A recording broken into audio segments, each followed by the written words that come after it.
Hey you guys, welcome back to my YouTube channel. Make sure you like, comment, and subscribe. I know it's been a minute since I made a video. I was pregnant the last time I made a video, and I'm not pregnant anymore. I had him on April the 6th, 2020. So the video today is going to be about my labor and delivery story. Okay, so it started on April 5th, and I was having like these really sharp period cramps, and I was like, no, I know these ain't Braxton Hicks, because they was hurting too bad. I was like, these can't be Braxton Hicks. I know what Braxton Hicks feels like, and if you don't know, if you're pregnant and you haven't had Braxton Hicks yet, it's just like a real like tightening feeling of your stomach. So like it gets super tight, and it's like very uncomfortable. They don't hurt, it's just very uncomfortable. But this particular night, I was having like full-blown period cramps, and I knew it wasn't normal because every time I laid down, when it would come, I would have to jump up and walk through it. So I was like, okay.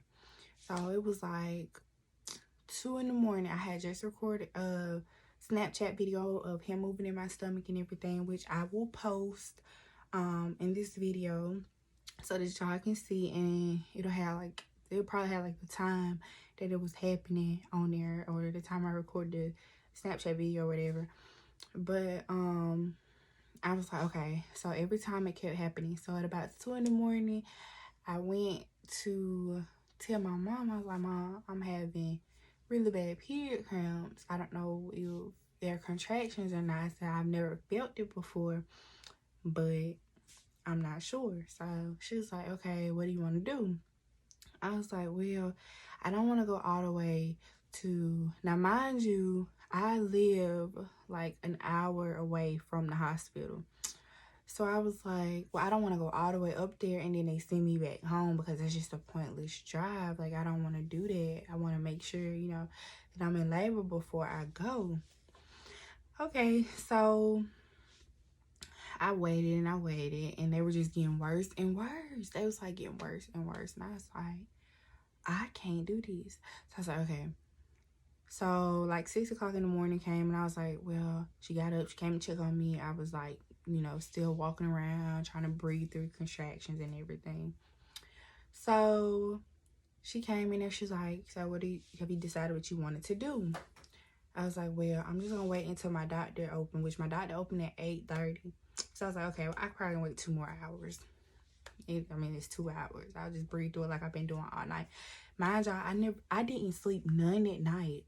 And like the longest little nap I got was like, I say like 10 minutes. But after that, I didn't sleep none whatsoever.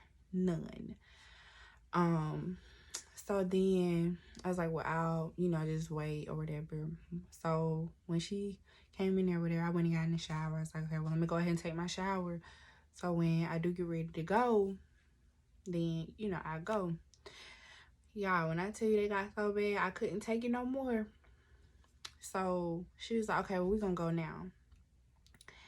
So we got in the car, getting ready to go to the emergency room or whatever.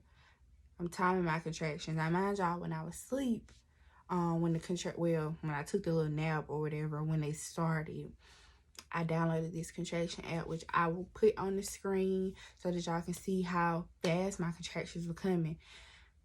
I got to tell y'all this. Now, as I was timing my contractions, the app was telling me, get ready to go to the hospital, get ready to go to the hospital. Now, mind you, that's like 4 in the morning. It's telling me, and I'm like, nah, it ain't, I'm just having, like, it ain't nothing. So I'm like, okay, now, as I'm having them, I'm pressing the button to record my contractions. Every time it's telling me, you might want to get ready to go to the hospital, you're in labor, get ready to go to the hospital. So like I said, I got up, mama asked me what I was going to do, I went and got in the shower, whatever. So mind y'all, I told y'all the hospital an hour away. I'm having contractions the whole way. I can barely sit on my butt.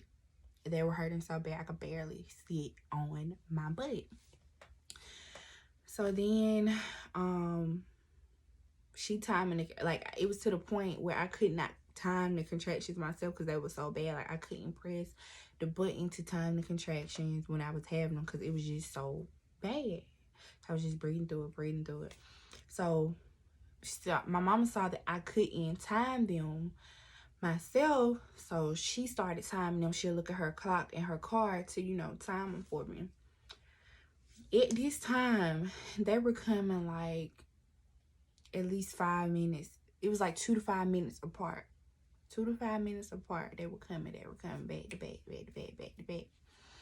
Okay.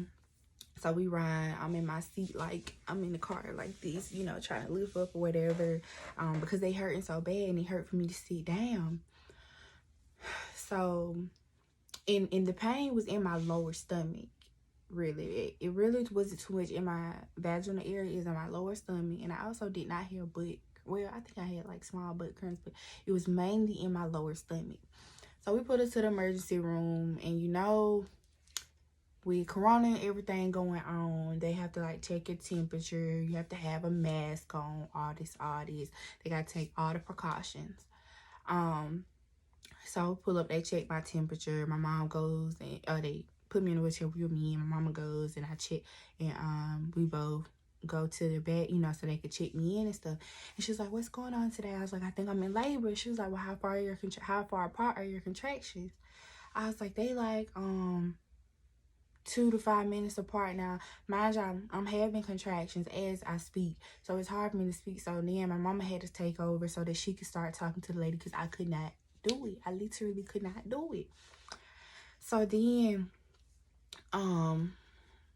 she got, you know, gave my hospital bracelet, and then they wheeled me up to the labor and delivery floor.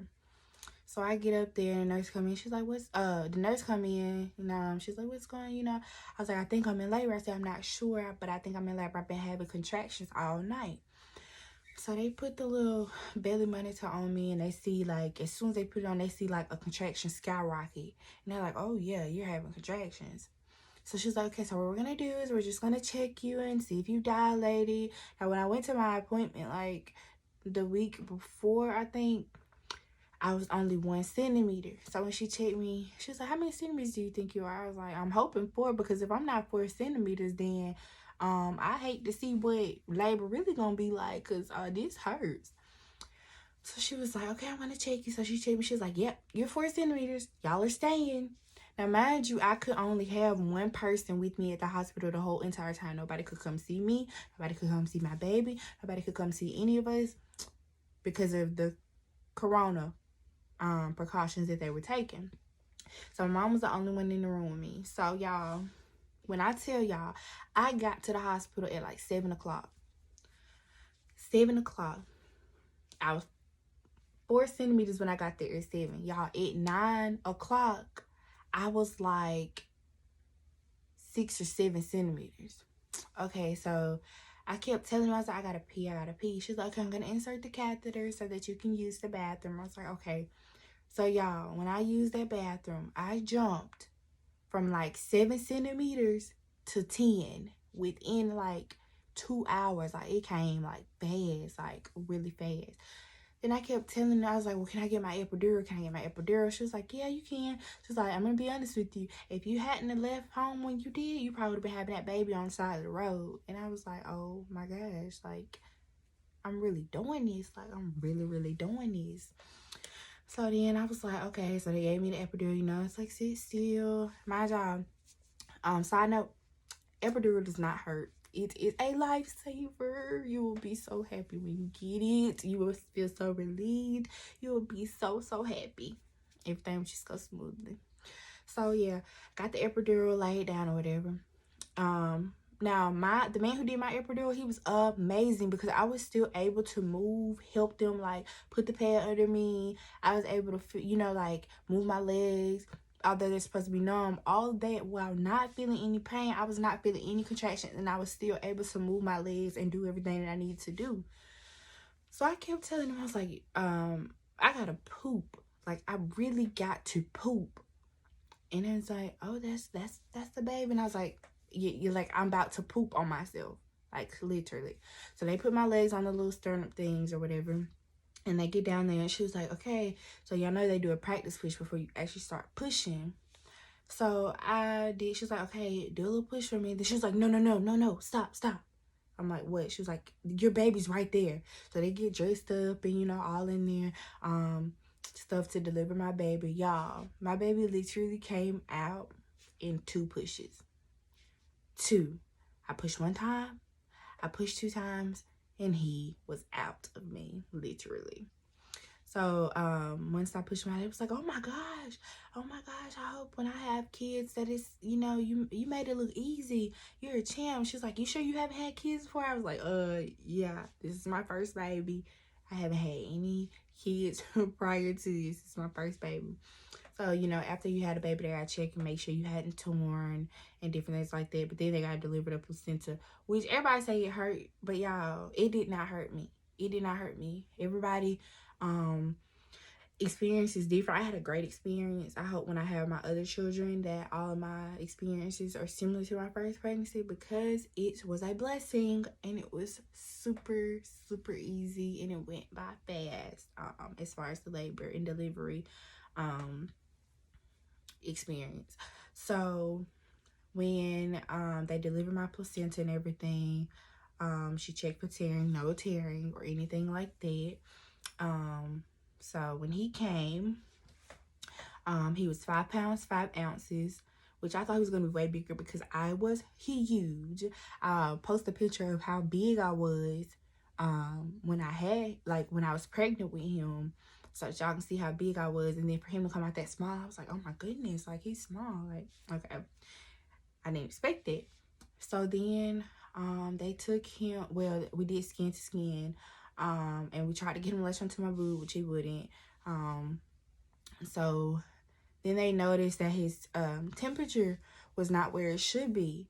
So then they took him to the well baby room to try to get his temperature right, put him under a little heater thing to try to regulate his temperature and things like that. And then they realized his sugar was low. So then they were trying to feed him to get his sugar to come up and different things like that, but it just wouldn't come up. So then they had to end up taking him to the NICU. He stayed in the NICU for about 2 weeks. And then he came home. It took them a couple tries to get his sugar to regulate, y'all. But I tell y'all, I was devastated. Anybody who has a baby who has sugar issues, know that it's going to be okay. I promise. It's going to be okay. It's just something that their little bodies has to adjust to. And they have to learn how to regulate their sugar. I promise it is going to be okay. Me being a first-time mom, I did not know what all of that meant. I thought it was the worst thing ever. But it's really not. Your baby's going to regulate it and then they're going to come home. It's nothing major. It's just something that their body has to figure out how to do because they're newborn. I was going up there every day. I was going up there. I was staying like 8 hours every day, pumping so that he could have my breast milk and different things like that because I'm strictly breastfeeding. So he came home after about 2 weeks, and it's just been an amazing journey since. And I absolutely love being a mom. It's just the best thing ever. But I just feel sorry for the women who are pregnant, who have to pick between their boyfriend or husbands and parents to be in the room because you can only have one person in the room. But know that you are not alone and that you will get through this and you have a healthy delivery and healthy baby. And then that everything is going to be okay. So that is my labor and delivery story. So make sure you guys like, comment, and subscribe to my channel and watch as I drop more bangers. Bye.